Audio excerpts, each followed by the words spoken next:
takes off right here. This first plane rollout is one of many that's going to come. Ladies and gentlemen, here it comes. Your 787. It is literally the envy of the world when it comes to commercial aircraft. One person doesn't build an airplane. It takes all these thousands of people. From end to end, every function is checked, triple checked, to make sure the plane can fly with its own wings.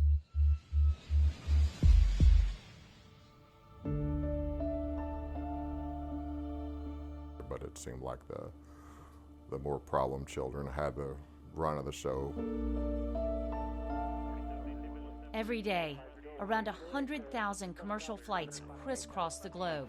Where Lion Air Flight 610 went down, the authorities have been bringing in relatives of some of the 189 passengers and crew. Safety is at the core of who we are at Boeing. There were warnings from inside Boeing. I've been a whistleblower my entire time at Boeing. It just didn't really get any ears until recently. This terrible air disaster that took place. I literally saw people jumping on the pieces of the airplane to get them to align. These are your employees, and they have said that they're not listened to, that they're retaliated against, that they're threatened. That's the reality of Boeing today. You were getting a bit of a reputation. Yeah, that was towards the end. They gave me the nickname of Showstopper.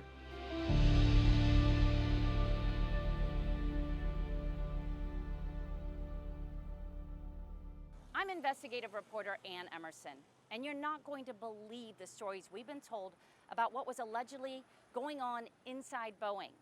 Concealing issues, cutting corners, falsifying records.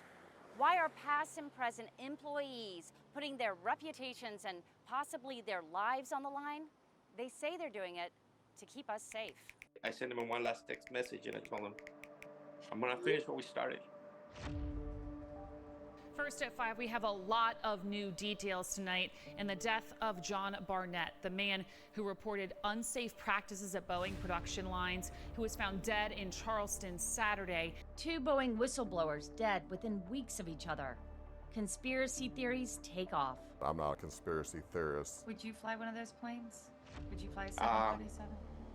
I have, but I get very nervous. I get very nervous, and like I'm a believer, so I start praying.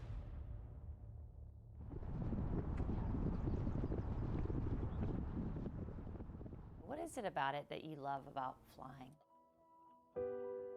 I just love airplanes. I like the way they operate. Roy Irvin started working at Boeing South Carolina on the 787 Dreamliner in 2009. I was the quality investigator, checking for any possible issues before the plane's first flight. Critical not only to the company's success, I was proud to work with the Boeing company. I was proud of my responsibility. But for anyone who boarded a Boeing plane. Not only are there 300 people on some of those airplanes, but each one of those people have loved ones at home, mothers, fathers, children. Roy was not alone. Boeing attracted plenty of top talent. Josh was an amazing man, very smart, and everything had to be proven to him with math and science. Who understood this profound responsibility. That's what's at stake. His life's at stake. The safety of the public is at stake. Boeing was founded in 1916 and for 85 years prided itself on its engineering prowess. Remember where you were on this day. Yet after its merger with aviation company McDonnell Douglas, Boeing moved headquarters from its aviation roots in the Pacific Northwest to the bustling commerce of the Windy City. That move signaled a change in motto and mentality. In a 2004 interview with the Chicago Tribune, Boeing's new CEO at the time, Harry Stonecipher, said, "When people say I changed the culture of Boeing, that was the intent. So it's run like a business rather than a great engineering firm." It was money, because they would lose money if they didn't deliver the unit on time. When it came to midnight, it was like a rush, and they were like Showstopper, because if there was a hiccup that was gonna prolong something that when we had a deadline of midnight, then of course they don't like that. Early warnings would surface. Internal Boeing documents released, where its own employees mocked Boeing's commitment to safety and quality. The company's been infiltrated with that type of people, with that type of mentalities. you know, the bean counters, I like to call them pencil necks, you know, that just don't have the heart for the airplane. Concern grew that Boeing was flying in the wrong direction. Designed by clowns who are in turn supervised by monkeys is how one Boeing pilot described production of the 737 MAX series planes. And tragically, the heart of Boeing would take a catastrophic hit. This terrible air disaster that took place where Lion Air Flight 610 went down. 2 deadly crashes in 5 months. 346 people dead. Safety is at the core of who we are at Boeing. Then, this happened 5 years later. And this. How? With every move scrutinized, Boeing faced a new crisis. Senator, I don't recognize any of the Boeing you described. Really? And I want to assure... You don't recognize the Boeing that has airplanes falling out of the sky? That has had 2 Maxes crash, that has had pieces of doors fall out of the sky? If Boeing really, really changed, things would have been different after the 2 planes crashed. The showstoppers that threaten to expose Boeing, we've tracked them down across the country, and we've spoken to the people that are trying to keep them safe, while federal, possible criminal, and civil investigations uncover a culture of concealment at America's aviation Goliath. I raised concerns internally. I was sidelined. I was told to shut up. I received physical threats. My boss said, I would have killed someone who said what you said in a meeting. But to get here, let's go back to 2018. October 29th, Lion Air Flight 610, a practically brand new Boeing 737 MAX 8, crashes in Indonesia. 189 passengers and crew members dead. 5 months later, it happens again on another 737 MAX 8. 157 more people dead. 2020 and 2021, Boeing starts to feel the heat from the feds. January 2024, an in-flight nightmare on a Boeing 737 MAX, more than 16,000 feet in the air. Are you telling us that even 2 months later, you still do not know who actually opened the door plug? That's correct, Senator. We don't know, and it's not for lack of trying. March 6, 2024, the NTSB says Boeing isn't cooperating. And a day later, the wheel falls off, literally. You're the problem. And I just hope to God that you don't destroy this company before it can be saved. Coming up, terrible timing for Boeing. The hospital called and said that Josh couldn't breathe on his own and they had him intubated. After whistleblowers wind up dead. I'm not sure if he's unconscious or asleep, but he has a firearm in his hand.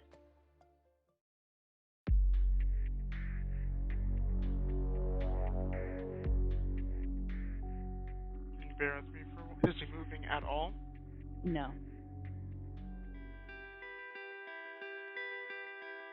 John Barnett worked for Boeing for 32 years, half of which he spent as a quality manager, and 7 of the years at Boeing, South Carolina. His job was to get Boeing's Dreamliner off the ground safely. All the problems that, were being publicized about safety issues and all weighed heavily on him. John Barnett was a Boeing whistleblower, but he was a son and a brother first. I'm Rodney Barnett, the oldest of 4 brothers. John is our baby brother. John found his wings in aviation, first building space shuttles, and later at Boeing. He loved it. I transferred to Charleston in 2010 to help set up the plant here and get it rolling. After John left Boeing, South Carolina in 2017, he moved back to Louisiana to help his mom, his brothers, be with family. By then, his second wife passed away. I spoke to Jennifer Baldwin, a family friend of the Barnetts. I said, "You're not scared?" And he said, "Nah, I'm not scared." And he said, "But if anything happens, it's not suicide." The trouble started when John came to Boeing, South Carolina. In documents filed by John Barnett, he reported that he and other quality managers were pressured to violate FAA standards as well as Boeing's own policies. He was worried about a catastrophic event. Problems included inspections not being performed, defective parts, wiring hazards. He put his concerns in an ethics complaint, and for that, he says Boeing retaliated against him. He had thousands of documents demonstrating his complaints and demonstrating the retaliation against him, where they subjected him to a hostile work environment. We reached out to Boeing about the complaint Barnett filed against the company as part of his lawsuit. The company sent this statement. Boeing reviewed and addressed quality issues that Mr. Barnett raised before he retired in 2017, as well as other quality issues referred to in the complaint about its 2020 disposition of Mr. Barnett's claims. And in March 2024, he was 3 months away from his federal labor trial against Boeing. He wasn't looking forward to the trip, but he was happy to go do it because he knew what the result was going to be. He was in Charleston with his lawyers and Boeing's lawyers for days of depositions. On March 8th, John left early and went to his hotel. He was getting tired, so we ended the deposition instead of finishing it on Friday night with the intent on finishing it on Saturday morning. It was the last day anyone would see him alive.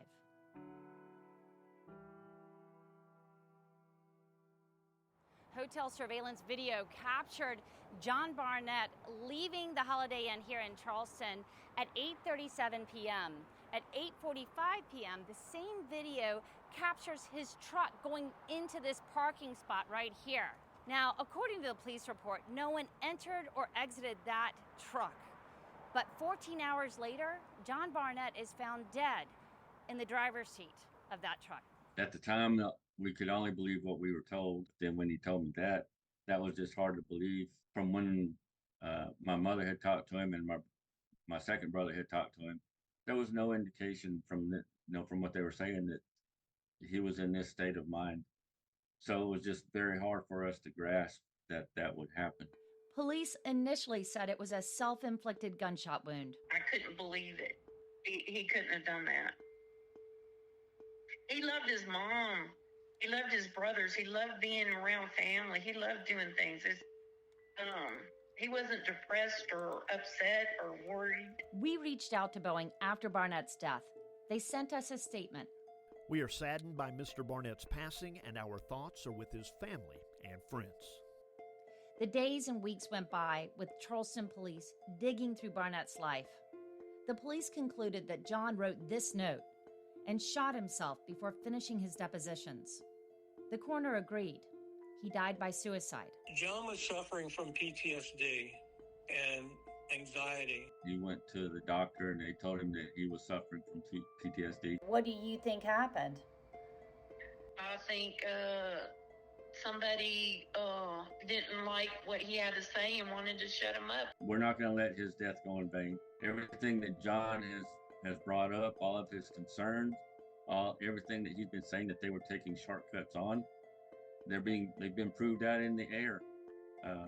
The Alaskan Airlines, they had the door plugged. That was one of his concerns.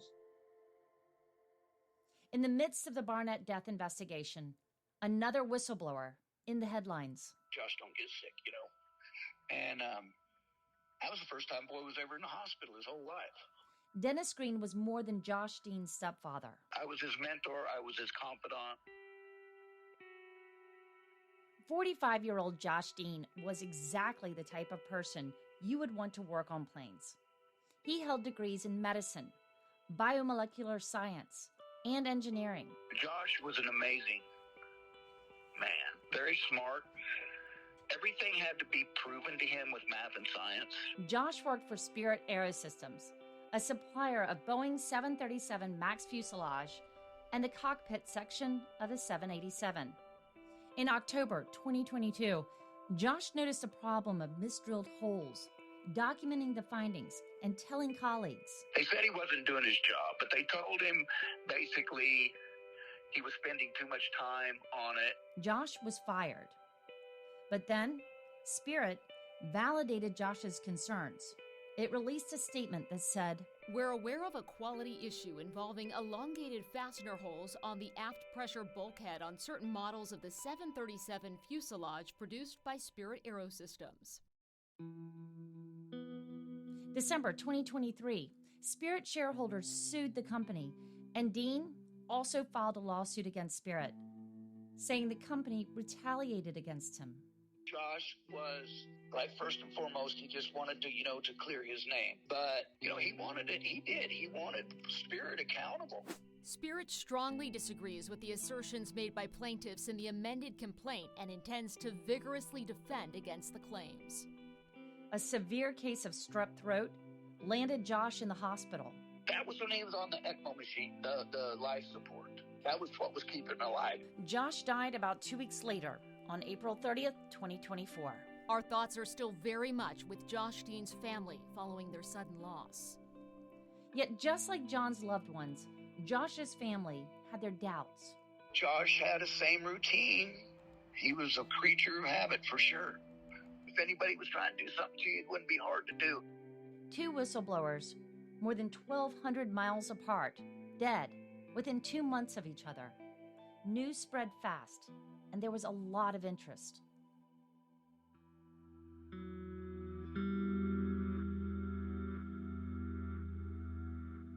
A lot of people are coming forward now, and I think they are inspired by Josh and John and other whistleblowers who have come forward. And 2 of them agreed to sit down with me after the deaths of John Barnett and Josh Dean. I was never hurt, and I'm hoping that right now, by me saying so much, that I am being hurt. I've been a whistleblower my entire time at Boeing. It just didn't really get any ears until recently. So Roy Irvin worked side by side with John Barnett on the 787. He was, a lighthouse for the whistleblower activity. He was probably the first, one of the pioneers, I'd say. Roy investigated issues with the planes. His job was to make sure those problems were permanently fixed. When you would see a problem, what happened? When I would see a problem, and then we would try to pursue corrective action, at times, certain time periods in the factory, my leadership, my quality leadership, would discourage us and would tell us not to write or pursue corrective actions. What did you think when that happened? I pushed back almost every time. I was told directly by a senior quality leader not to pursue a corrective action after I'd already agreed to do one. So you knew you were right? I knew I was right, yeah. Is the term gaslighting appropriate? Oh, for sure. Yeah, that was, and that's a common practice at the Boeing company, yes. He left Boeing in 2020. Our purpose today is to hear from whistleblowers. Roy submitted a letter as a whistleblower to the Senate committee investigating Boeing. Boeing responded. We continuously encourage employees to report concerns, as our priority is to ensure the safety of our airplanes and the flying public. Now Roy lives 2 hours from the nearest airport. I knew I would miss it. I knew it would be probably difficult, but I just needed a breath of fresh air. Things have not improved, they've gotten worse. Santiago Paredes is still in the aerospace industry, just not for Boeing or its supplier, Spirit Aerosystems. Santiago inspected the fuselage before it was shipped to Boeing. He said there were constantly issues. A big one was called FOD. That's foreign object debris that can damage an aircraft. He says hundreds of small metal shavings were left in the fuselage as mechanics hurried through the checklists. It just takes one little metal shaving to fall in the wrong place to create something even more disastrous. Santiago's job was to approve the fuselage for the 737 MAX before it was shipped to Boeing. There was a lot of pressure. If Spirit didn't make that deadline, heads could roll. It was money, because they would lose money if they didn't deliver the unit on time.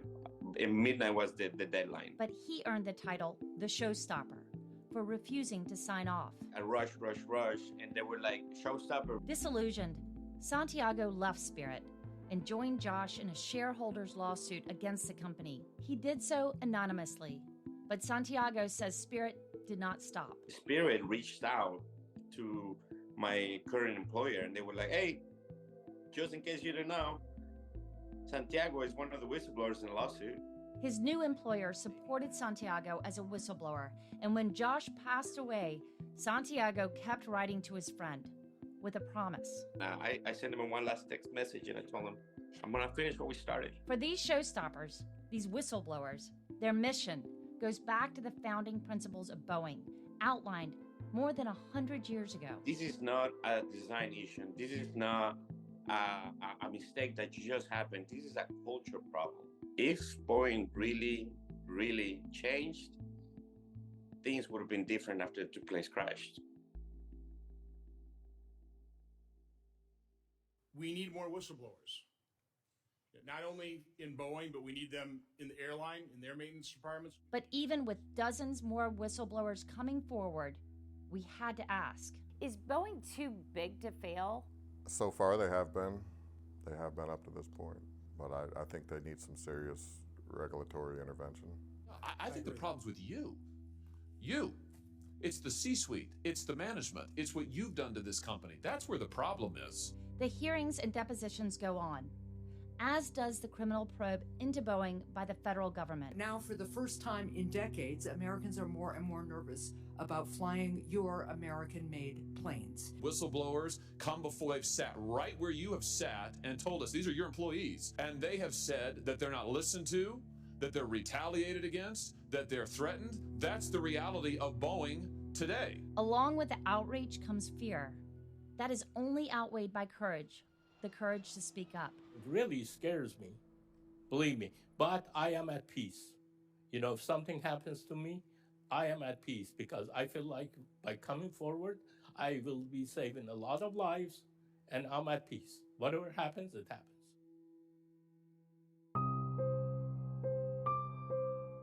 Since John Barnett's death in March 2024, we've reached out to Boeing for interviews. Each time, our requests have been denied. Mr. Calhoun, you may proceed. Thank you for inviting me to appear before you today. But Boeing CEO Dave Calhoun did talk to congressional leaders on June 18, 2024. I would like to apologize on behalf of all of our Boeing associates spread throughout the world. Boeing and Spirit Aerosystems have sent us statements about the deaths of John Barnett and Josh Dean, and about the allegations from the whistleblowers. Still, questions remain. As of this report, we're still waiting on the coroner's report and the autopsy in Josh Dean's death. The Justice Department is also deciding whether to criminally prosecute Boeing. Either way, lawmakers want Boeing held accountable. I think that the evidence is near overwhelming. Lawyers for the whistleblowers tell me that they have at least another 10 witnesses coming forward. You said you've listened to the whistleblowers. Have you directly spoken to any of the whistleblowers? I have not directly spoken to any of the whistleblowers. John Barnett's lawsuit is scheduled to go to trial February 10th, 2025. That's after mediation failed with Boeing. John's family will represent his estate. My team and I are digging into every angle of this story, from the investigation into the company to the whistleblowers to the fallout. This story is still up in the air.